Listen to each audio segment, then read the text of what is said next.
Welcome again to Huckins on Film. I'm your host Kyle Huckins, and while I haven't been getting to the cinema lately, there is still the DVD player. I'm talking about reissue I picked up recently.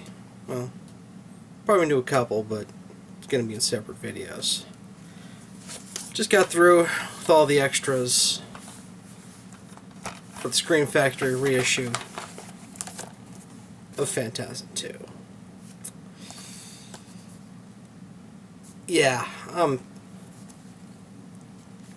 have to say, so far, I love, Scream Factory's division is Shout Factory, who also have been doing great work. They've been doing the reissues of the Mystery Science Theater. No, they've been doing those box sets, and they do a great job with those. First, I want to show you the one thing that I love about these before you even pop the disc in. Here's the Phantasm 2 that came out a few years ago. The cover's okay. I mean, honestly, that's a cheap photo. It's not the worst Photoshop I've seen to a good older horror movie, but it's just lazy. For this one, you get the slipcase with this painting, and it comes with this on the DVD, but it also has a reversible cover, and you get the original artwork. I can't tell you how happy this makes me, especially with some movies like They Live a while ago. I think They Live's got one of the greatest covers ever. Every DVD version of it I saw, for some reason they felt the need to change the logo, the font on the logo. So it's just, like, they cleaned it up. It looked like, it was just boring. So they give you this new painted cover. They also give you the original one. Oh, like I said, that makes me so unbelievably happy. Especially because I also just hate seeing, like, the original artwork to things lost. If you're going to change it for a new release, I'm okay, but include the old artwork somewhere. A lot of companies don't really do that. Save time and money.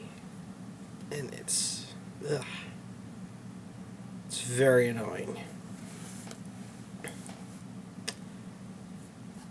Now, another great thing about this, chock full to the brim with extras. I'm not even sure what my favorite one is. I just watched the audio commentary with Reggie Bannister, Angus Scrimm, and Don Coscarelli. That was worth the price of admission alone, because it's an interesting commentary, and it's a lot of fun. They're three of them reminiscing about making the movie. You can tell these guys have stayed close. They've got a great chemistry, just talking to each other, bouncing stuff off each other. It's really a lot of fun to listen to. I mean, honestly, I don't even need that to enjoy the movie itself. This is actually my favorite entry in the Phantasm series. I know, yeah, I'm the one. Not really going to get into the story very much.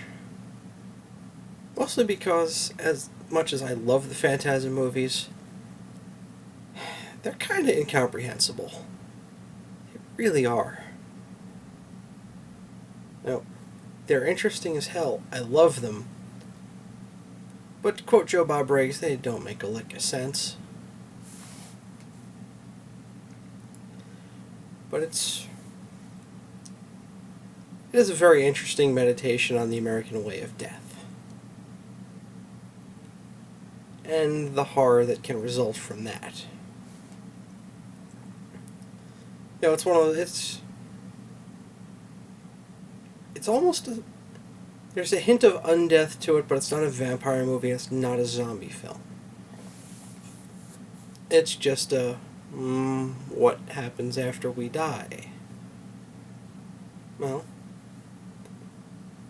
turns out this friggin' giant shrinks you down to like a psychotic Jawa. I'd say this makes a lot more sense in context, but at times it really doesn't. It is a very fun movie. It's well acted. Now, Don Coscarelli is a fantastic director. And it's an 80s horror film. Even the bad ones had good gore. This one's actually pretty creative with a few things. Including the one mortuary worker who gets a gold sphere embedded in his back, and it gets worse. It's one of the most graphic kills I've ever seen. And one of the most creative.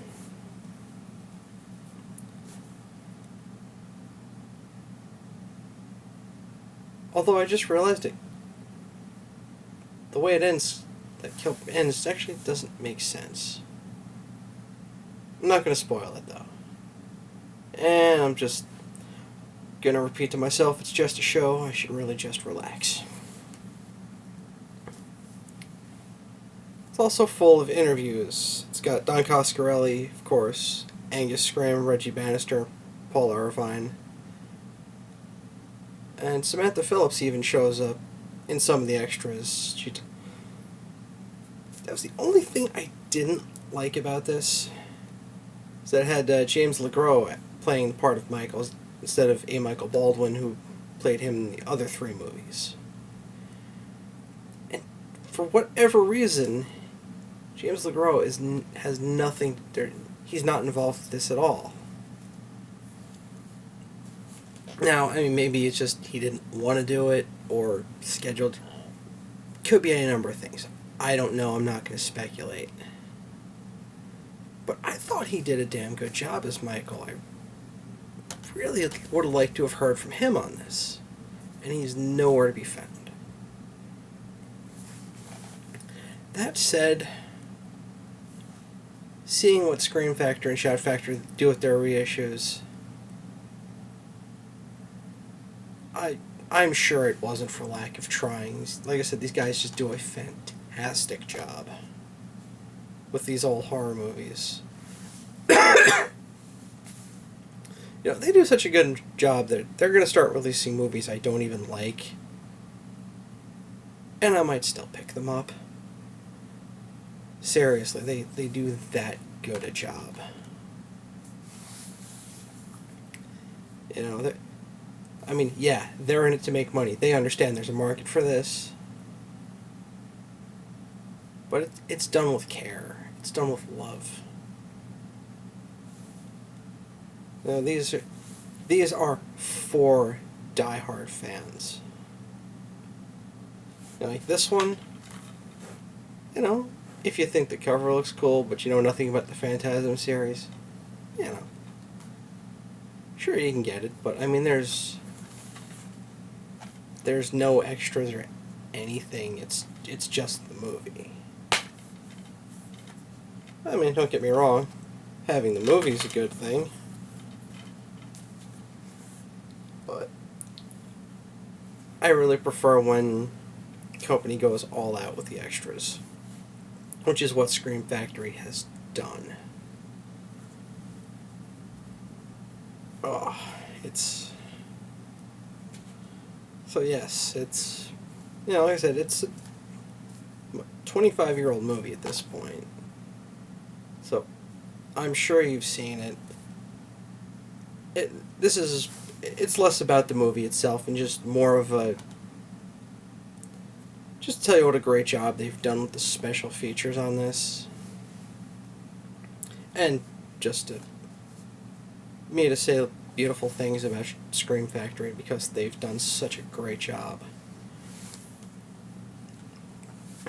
Like I said, this is a hard one to talk about too because Phantasm movies are a a little weird. Probably putting that a bit mildly, but yeah, they're a little out there. Also, one last extra on this, which is this got me. There's about a 20-minute short film made in the 50s about Abraham Lincoln. Abraham Lincoln in this film is played by one Rory Guy. Rory Guy occasionally uses the screen name Angus Scrim. So you get to see the tall man playing Lincoln. Now, of course, this has all kinds of possibilities playing out in my head. You know, like Gettysburg with just fuckloads of silver spears tearing apart Confederates.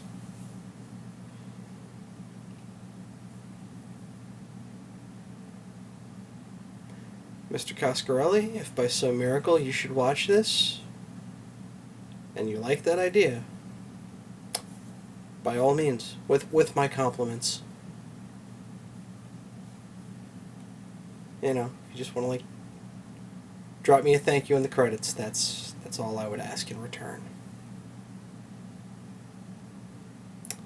The tall man winning the Civil War.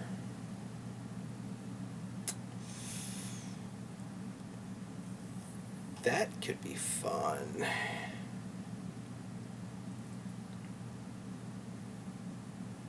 But yes, that's Phantasm 2. Like I said, it's... Sorry I didn't talk that much about the movie, but it is just a very hard movie to talk about. But it is very well done. Has a great atmosphere to it. And the best part was, it was an 80s movie. It understood how to make a movie dark while still being able to see the damn thing. You know, having a dark tone doesn't necessarily mean having the film look like you have the lens cap on. You know, you can have a dark movie with light and color.